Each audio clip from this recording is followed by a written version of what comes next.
Hello, welcome back to Jordan's Books. I'm your host, Jordan. Today we are going to be continuing to read Harry Potter and the Sorcerer's Stone. Today, I will do a second part of the Letters from No One. I am going to read it now. Uncle Vernon was back, and he was smiling. He was also carrying a long, thin package and didn't answer Aunt Petunia when she asked what he'd bought. "Found the perfect place," he said. "Come on, everyone out." It was very cold outside the car. Uncle Vernon was pointing out what looked like a large rock way out at sea. Perched on top of the rock was the most miserable little shack you could imagine. One thing was certain, there was no television in there. "Storm forecast for tonight," said Uncle Vernon gleefully, clapping his hands together. "And this gentleman's kindly agreed to lend us his boat." A toothless old man came ambling up to them, pointing with a rather wicked grin at an old rowboat bobbing in the iron-gray water below them. "I've already got us some rations," said Uncle Vernon. So all aboard." It was freezing on the boat. Icy spray and rain crept down their necks, and the chilly wind whipped their faces. After what seemed like hours, they reached the rock, where Uncle Vernon, slipping and sliding, led the way to the broken-down house. The inside was horrible. It smelled strongly of seaweed. The wind whistled through gaps in the wooden walls, and the fireplace was damp and empty. There were only 2 rooms. Uncle Vernon's rations turned out to be a bag of chips for each and 4 bananas. He tried to start a fire, but the empty chip bags just smoked and shriveled up.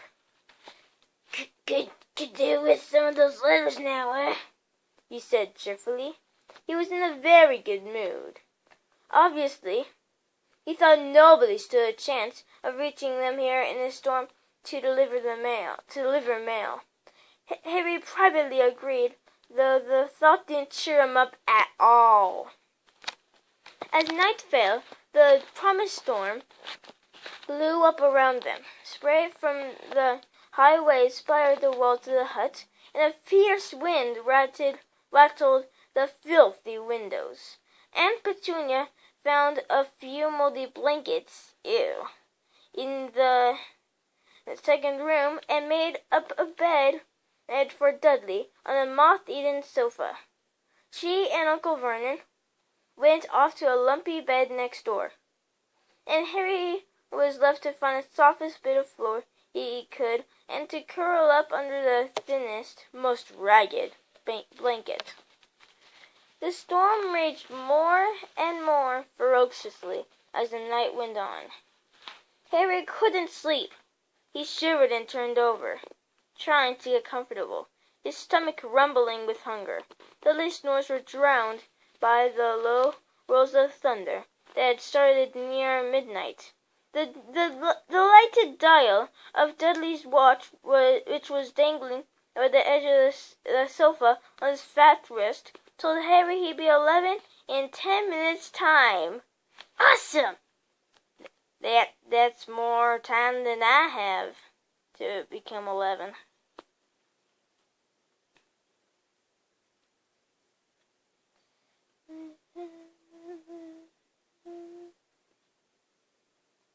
He lay and watched his birthday tick nearer, wondering if the Dursleys would remember at all, wondering where the letter writer was now.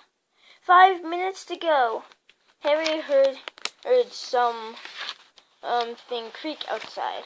He hoped the roof wasn't going to fall in, although he might be warmer if it did.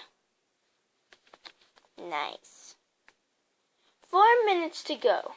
Maybe the house in Privet Drive would be so full of letters when they got back that he'd be able to steal one somehow.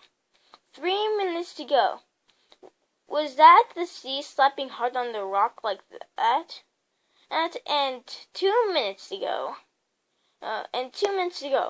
What was that funny crunching noise? Was the rock crumbling into the sea?